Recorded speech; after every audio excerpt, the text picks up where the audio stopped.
Добар ден.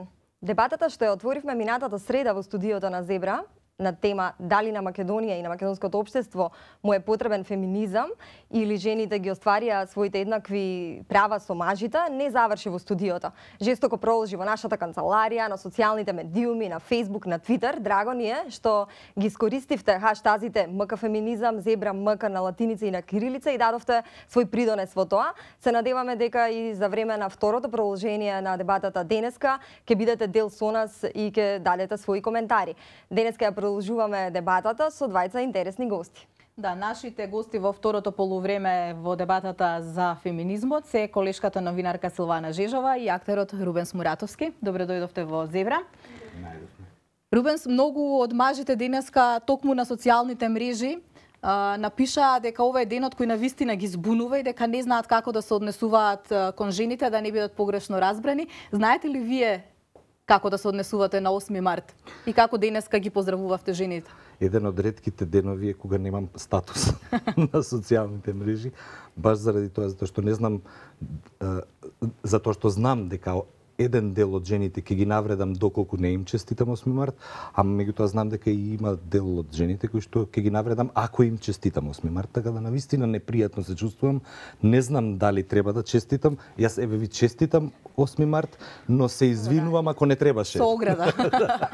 Добро, за борбата на жените за права и еднаквост, најмногу слушаме околу 8 март, исто како што и за работничките права најчесто слушаме околу 1 мај, исто како што за заштита и борба против СИДА слушаме околу 1 декември. Ако е борбата сериозна, зошто е активноста кампањска?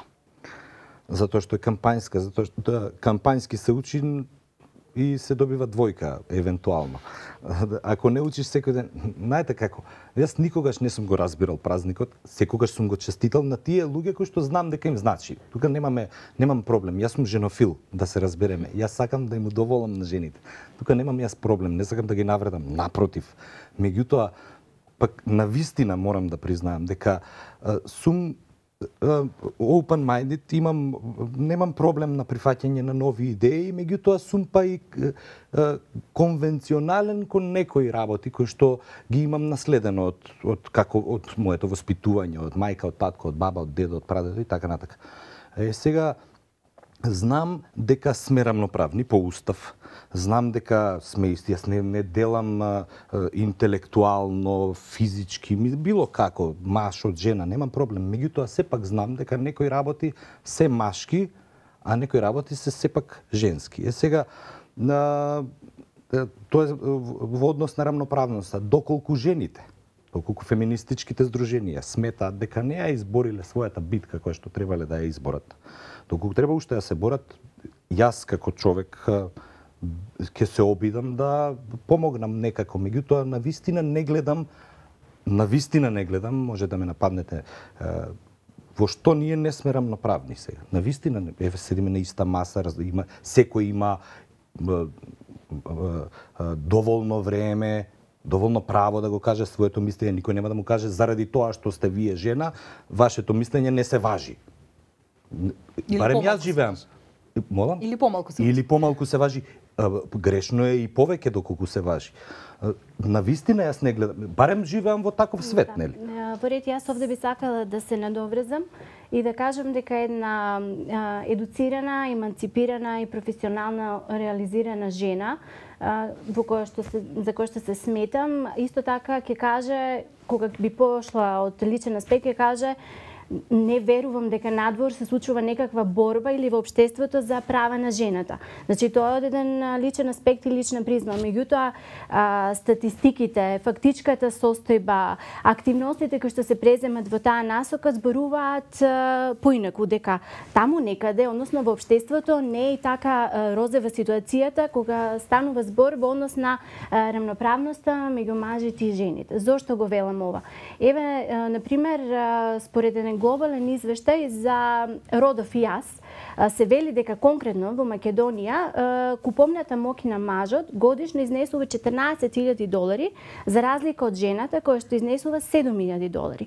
На иста работна позиција со маж и жена кои што исто се образовани, имаат подеднакво исти квалификации, жените имаат 20% пониска плата за разлика од мажите. Значи ова се статистички податоци кои што се произлезени од едно глобално истражување. Исто така би споменала зашто сметам дека борбата не е завршена и дека борбата во општеството продолжува, без разлика што јас можеби лично ќе се ставам во онаа другата група на жени во кои што за кои што сметам дека сум подеднакво иста со посилниот пол. Значи и професионално и приватно имам секаква поддршка од посилниот пол, од собрукот за во реализација на моите и професионални и приватни обврски и задоволства што сакам да си ги приуштам. Меѓутоа сметам дека надвор борбата и тоа како постои. Од која причина? Еве на пример во Македонија 55% од вработените жени се во јавниот сектор. 30% се во приватниот сектор. Една од причините зашто постои еден дисбаланс во однос на вработеноста во приватниот и во јавниот сектор е тоа што има некои показатели кои што се случуваат на теренот. Тоа е следново. Имаме еден вид на латентна дискриминација. Зошто го велам ова? Кога една жена ќе отиде на интервју за работа, меѓу другото ја прашуваат и дали планира во наскоро да го прошири своето семејство, дали планира да остане трудна. Потоа нема флексибилност во однос на работното време, затоа што никој работодавец нема да толерира една жена мајка доколку заради незините потреби, на пример, би направил некое скратено работно време или прилагодливо работно време. Потоа нема социјална инфраструктура, значи една жена во рурална средина доколку нема баба сервис, нема каде да го остави детево за да работи, на пример. Значи нема градинки. Мислам дека во скоро време владата излезе со некои напори дека во руралните средини ќе градат повеќе градинки. А дали со славењето на 8 март се промени работите?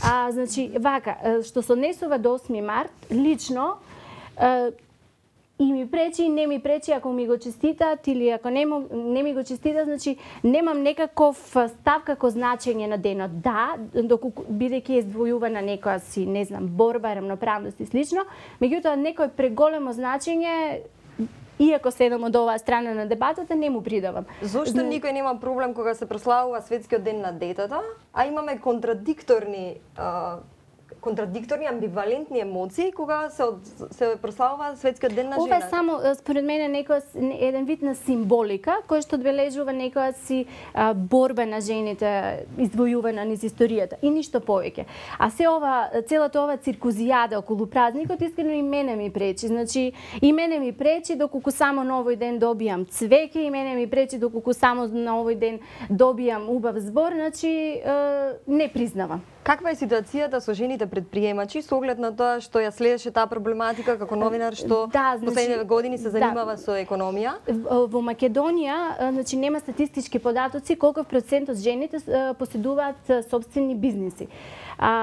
И да сакаат да основаат собствени бизниси, се соочуваат со бројни проблеми. Не верувам во такво нешто на вистина. Како зарем е можно ако вие имате доволно пари, финансии, да сакам да отворам фирма, а не вие сте жена, не може да отворите, невозможно. Дозволете, значи прво доколку немате пари и финансии, доколку не можете да ги обезбедите од семејството или да ве помогне сопругот, треба да се обратите во банка за да земете кредит. Но владата има програма за поддршка на има жени предприемачи. Има. Министерството за економија неодамна донесе мерка со која што се субвенционираат 1,5 милиони денари за жените кои што сакаат да основаат компании. Значи тоа исто така кажува дека претходно не било направено нешто доволно добро, но еве се стимулираат сега жените да се охрабрат да влезат во сопствен бизнис. Меѓутоа, тоа е една олеснителна околност и е за поздравување. Меѓутоа, кога ќе отидете во банка и да барате кредит, вие немате ништо на свое име. Значи, затоа што сте жена? Не, видете, значи, вие што имате на собствено име, Тоа што сум го купил. Тоа е на мое име. Значи, Вие тоа што сте го купиле, тоа е на ваше име. Многу едноставно. Да, Доколку не сте да, купиле, меѓутоа, вие тогаш немате на ваше име. Апсолутно, значи кај нас Каде е долго тука време проблем? традицијата налагаше дека се остава на машкото дете. Фала Богу, имаме современи родители денес кои што велат не е така, него подеднакво нели право на имот, на што и да, имаат и машките и женските деца. А потоа откако вие заработувате? Вие нели заработувате, вие сте паметна жена која што заработува. Ете од вашите пари кога ќе си купите нешто. Дали некој ве спречува да купите нешто? Не. Тогаш каде е проблемот? Како го ја објаснувате разликата во плати, која што е по дефолт се случува? Тоа ми го кажа на работа, не знам каде, некој, тоа е значи фашизам. Тука немаме да не правиме муавет на таа. Како е состојбата кај вас во театар? Нема такво нешто. Тврдам дека такво нешто нема.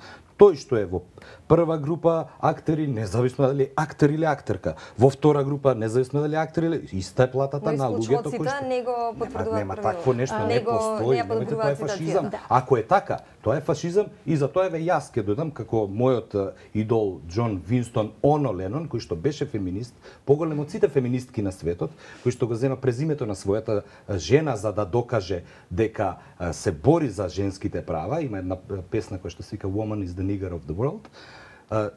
Тој, кога се роди неговиот втор син Шон, ја пушти жена му Јоко да оди да работи, а тој го чуваше своето дете, само за да ја покаже својата поддршка кон феминизмот.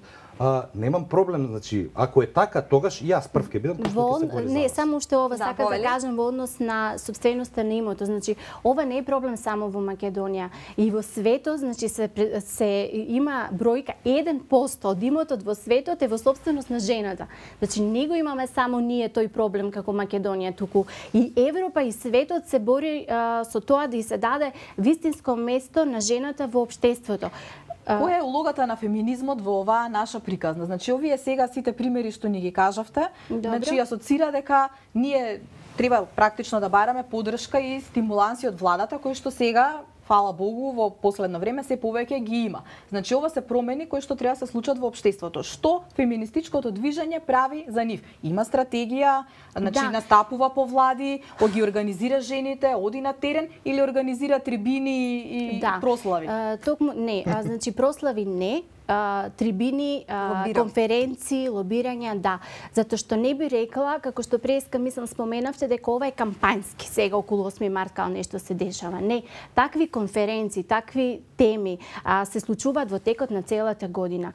Јас лани во октомври месец присуствував на конференција во Брисел, тоа е самит на средни и мали приватни предпријатија, во кој што темата беше женското предприемништво има сенс за бизнис. Што значи дека Европа препознава дека жената како потенцијал предприемнички и креативен не е доволно искористена. И значи најде за сходно да организира цела таква конференција која што ќе рече дајте во време на економска криза кога ни се потребни отворање на нови работни места да ја вклучиме жената поактивно во општеството и во создавањето. Затоа што само 30% од стартап бизнисите во Европа се основани од жени. А во југоисточна и во источна Европа тој процент е уште помал, значи од околу 15%. И 700 предприемачи, значи само што ова да дозволите, 700 предприемачи жени што присуствуваа на таа конференција, истакнаа 3 главни проблеми. Тешкиот пристап до финанси, она за кој што претходно го говоревме дека немаат колатерала која што треба да ја заложат во банка за да земат кредит. Второ, вмрежување, за кое што сметам дека и жените сами се криви затоа што не се доволно, како да речам, агилни и флексибилни за да меѓу себе да се помагат, како што тоа е случајот во машкиот свет. И трето, усогласување на приватните и професионалните обврски. Или како што би рекла една жена бизнисменка на една трибина, сега нема да цитирам име и презиме, вели како што се качувате кон врвот, така сваќате дека сте сами околу себе како жена. И при тоа, ако се наоѓате во управен одбор на некоја компанија, вие се чувствувате као привилегирано како жена меѓу сите тие мажи. И тама некоја да ви се приближи, хоп, не ви е право. Значи, ние тука самите сме виновни зашто не си се подржуваме во тој дел. Значи, затоа вмрежувањето... Само да реплицира Рубен. Никогаш не можам да се согласам со движење како феминистичкото. Никогаш. Знаете тоа на што ме потсеќа? Жените сега се толку, вие ме кажувате некакви информации, некакви бројки, ме однесовте во длабокото, јас мускули немам земено. Бар до второ плитко да ме однесете. На вистина не, тоа е шпанско село за мене. Не се разбирам во тоа.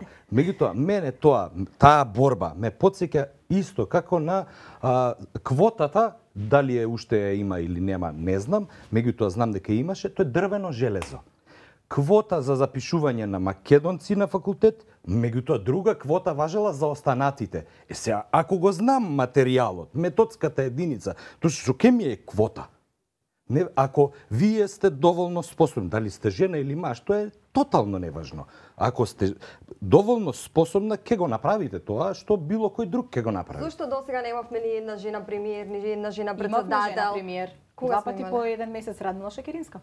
Жена премиер. Да. Веде беше, меѓутоа беше формално. И ако Значи, ја не видите сме листата, имале- ако ја погледнете листата на жени премиери во светот, Радмила Шекеринска е исто така во групата Значи, на ние не сме 58 имале жени. жена која што е избрана, Ама која што тоа го е, добила, значи, по која е секоја мандатар. цена да се направи. Не, дали мислите бидејќи вие велите дека јас ке се запишам на факултет, некој друг со 60. Зошто? Затоа што не е македонец. Не, бидејќи вие велите дека способноста е пресудна, дали мислите дека нема во мора да е. Македонија доволно способна жена што не може да биде председател, Не премиер, велам такво нешто. што имаме само Не велам такво символично. нешто, меѓутоа не сум ништо во никоја партија да назначам, да предложам некоја жена да биде премиер, односно да е, како што одат нели работите, да е председател Зар на мислите партија. дека нашата патриархална култура ќе дозволи Не жена... сме ние патриархално општество. Јас сум од Галичник, по татко.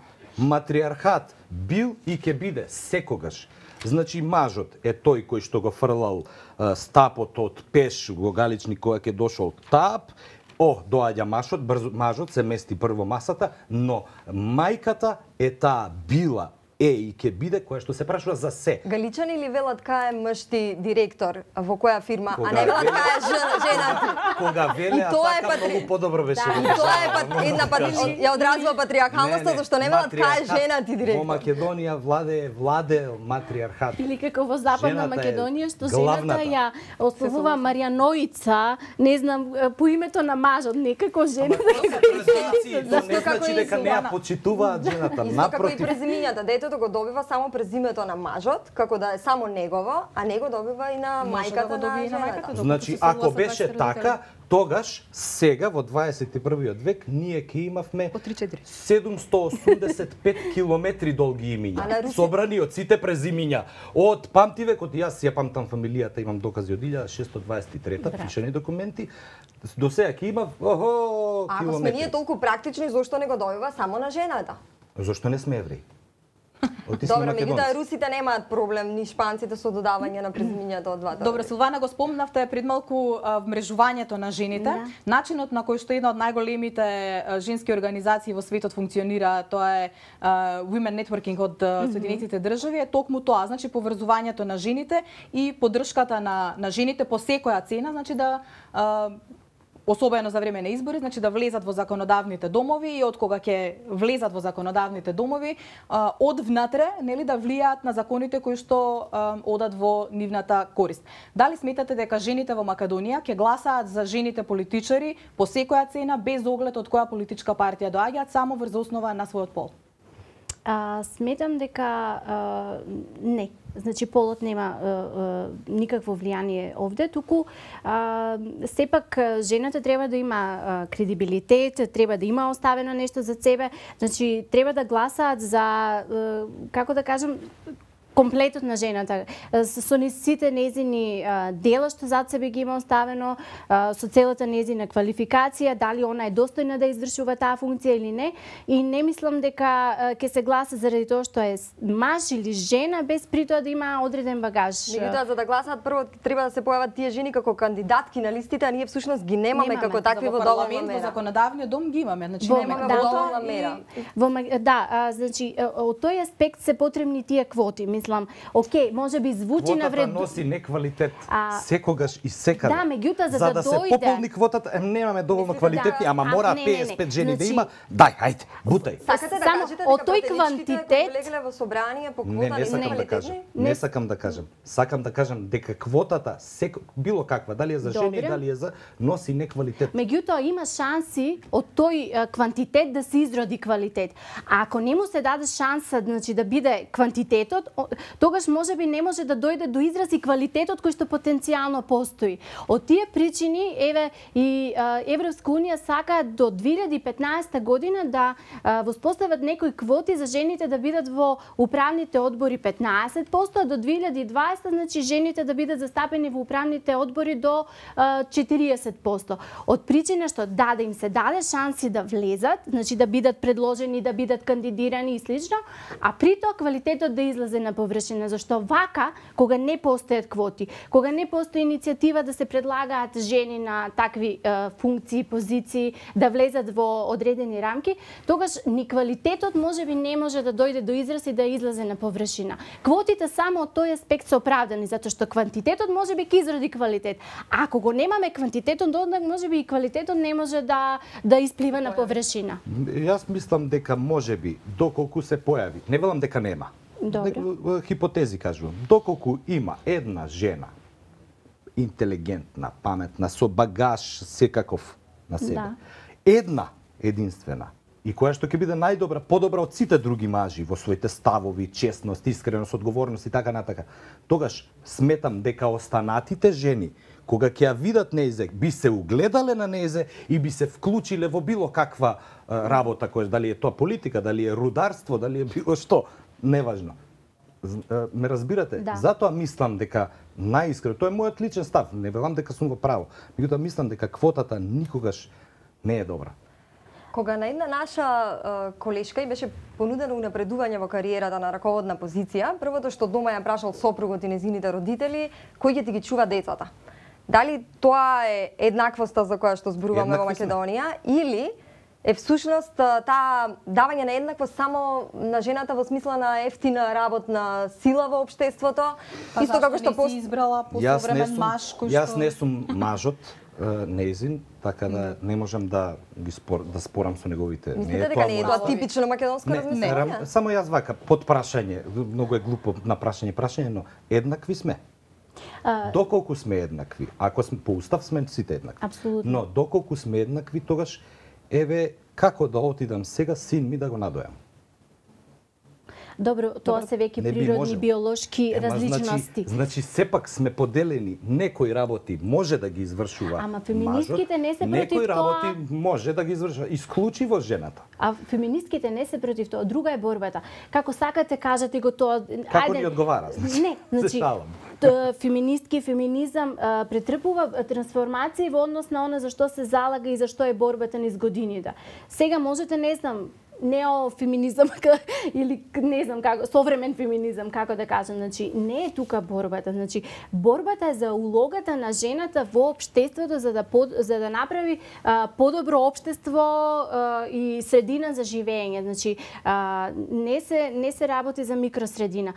Зарем јас, Маја и Ели не сме вистинските репрезенти на жената подалеку од Скопје и на жената во руралните средини, без при тоа да звучам претенциозно. Не сме ние реалните репрезенти. Значи мора и тоа да, значи треба да излеземе од себе и да излеземе од оној круг на наши пријателки, обкружувања и слично, за да ја погледнеме по широката слика, затоа што искрено, затоа што себе се сметам за реализирана во секој поглед и мене ми беше тешко да сватам некои статистички податоци. Значи, меѓутоа, кога се зборува за тоа, кога тоа реално постои, си велиш, па, значи, тој проблем реално постои на терен. Не знам колку е проблем, кога веќе го спомна доењето, значи на бебето како тазе, татко, како гледаш на породилното отсуство на мажите? Јас сум повреден од таа гледна, на вистина.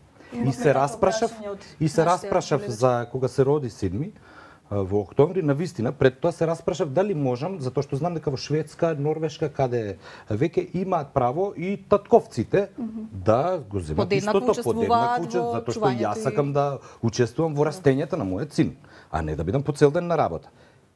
Што стана? Значи сега ние треба некакво шовинистичко здружение да оформиме кое што ќе се Значи бори вие би за користеле породилно отсуство за Апсолутно, татковци? затоа што би сакал да знам дека може, јас ако го земам, тогаш жена ми не може да го земе, таа треба да иде на работа, а јас на секој 2 сати да го носам Григор да го надои, затоа што јас биолошки не сум спремен да го Знаете ли дека Млеково шишенце. во македонскиот парламент помина закон кој што породилното отсуство, односно патолошката бременост ја третира како болест, иако не е тоа, и на пратеничките дали кои не е што ќе имаат патолошка бременост им се исплаќа само 70% од платата, што потоа го намалува и надоместот за пензија. Дали е тоа праведно и фер? Мене не ми е праведно тоа што кога се на породилно, апсолутно не е праведно, кога се на породилно отсуство жените не земаат 100% плата. Зашто да не земаат? Не разбирам. Тоа апсолутно. За тоа да се борите. Затоа што е тоа логичната борба. Оти тие извршуваат некаква друга функција. Меѓутоа, јас не гледам на вистина ништо лошо во стариот начин на живот. Ништо лошо не гледам во тоа дека мојата прабаба ги чувала децата, а таткото, мојот прадедо, ги шетал овците.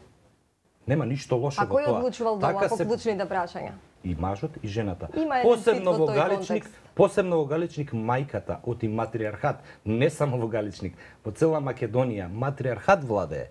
Секогаш било така. Блу Сенс вели да не дозволиме слугувањето на жената и незиниот мистичен домаќинлук во Македонија да пројде како матриархат. Не знам. Јас навистина не гледам ништо лошо во поделбата на улогите. А доколку немам ништо против, доколку жената сака така да се ангажира било како. Апсолутно супер, браво. Меѓутоа, навистина не гледам ништо лошо во тоа што го правеле прабаба ми и прадедо ми. Во поделбата на улогите. Нема ништо лошо во тоа. Нема ништо лошо, така е.